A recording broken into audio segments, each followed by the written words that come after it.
Hello everybody, this is Jim Ballard in Tennessee, and this is my bar set, also known as the Tombstone. It can be set up for wine or for your favorite bourbon.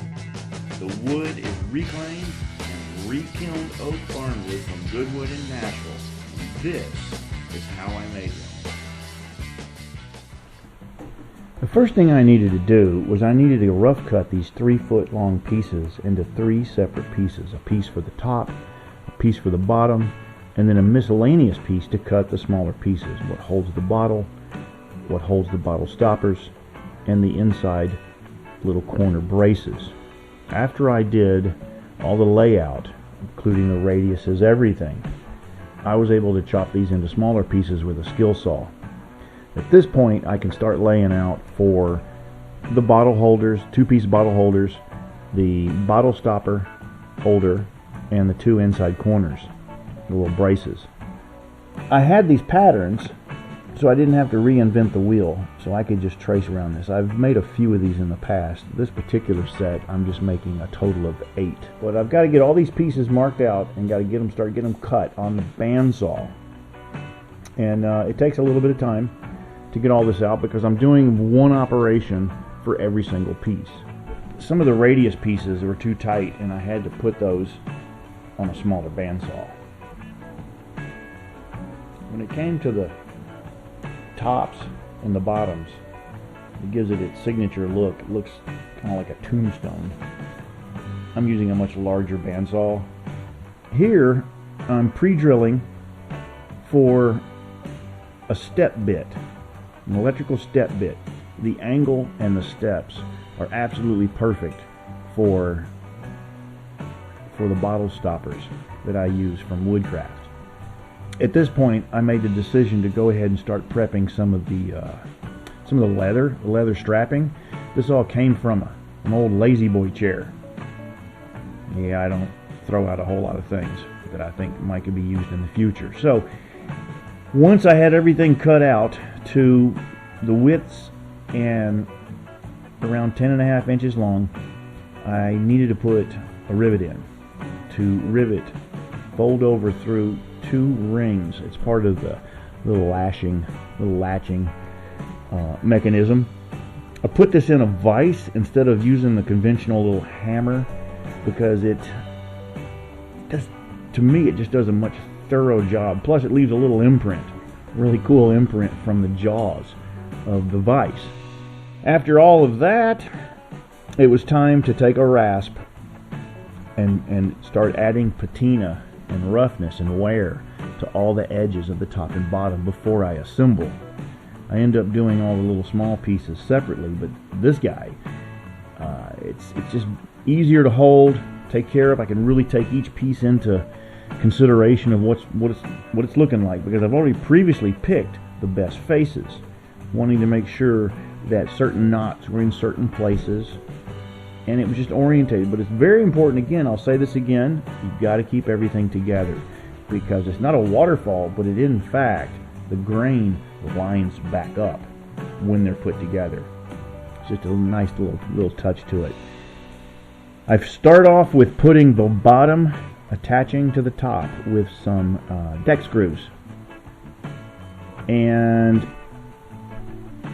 everything is cut square so it will stand up pretty naturally square. Here I wanted to definitely work on the inside corner pieces and get those rasped, and there's just a lot of them. I mean, there's 16, and that's a whole lot of rasping, but it's a whole lot easier and you don't damage marrying or married pieces with the side of a rasp. You don't have any accidental raspings.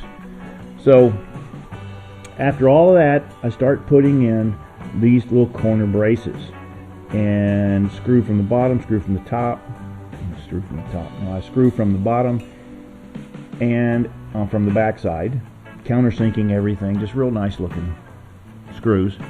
And going in to get a cup of coffee, I seen these little baby bunnies. Where's she at? Oop, there she is. I decided to get all my small parts together, but I still had to keep them organized.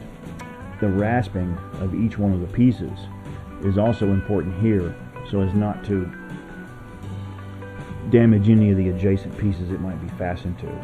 Once I had the bottle holder pieces in, it's nothing more than 2 V-blocks, I was able to go through the entire process and put in all of the bottle stopper holders. It's a little that little 3 holder. Using a propane torch, I was able to add some patina to all my cuts around the edges and start blending in piece to piece as if it had some age and patina once it's all assembled. This is where you can really start making things look interesting. Darkening certain areas, just giving it a nice little touch. This thing is getting really close to putting a finish on. Now I've taken and some dowel rods, 5/8 dowel rods, drilled a small block, put them in, painted them up a couple coats, sanded between coats, just a mass spraying, and then it was time, while that was drying, it was time to drill the holes for the glass holders.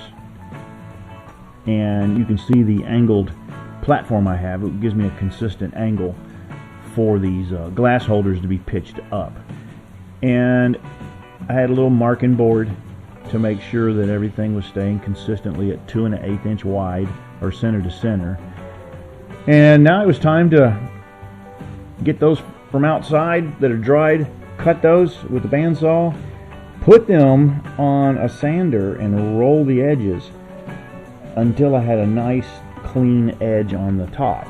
And once I had all of that cleaned up for each individual piece, and I took them back outside and sprayed black on what I just sanded. While things are drying up, what I like to do is go ahead and finish the entire bottom. 2 coats of finish. It's good and dry. Stand them back up and start working on the glass carrying arms. Use a little shot of CA glue and some wood glue. After all that set up, I was able to put 2 coats of finish, clear lacquer, satin from Deft, and that puts me to the next area, which just before I install the leather, it's time to put the feet on.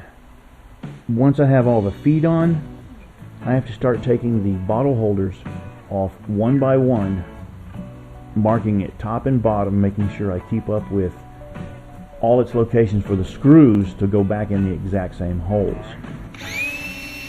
One of the steps in installing the leather is I need to pre-drill the small pilot holes for the little screws and washers. And it's simply just a matter of putting the screws and washers in your leather that has the hole punched. And once I do this for all the rest of them, all we have to do is do some signing. I'll take a Dremel and I'll just sign my name, Jim, on the back of every one of them. And after everything is signed, this project is complete. Thanks for watching, and I hope to see you on the next video.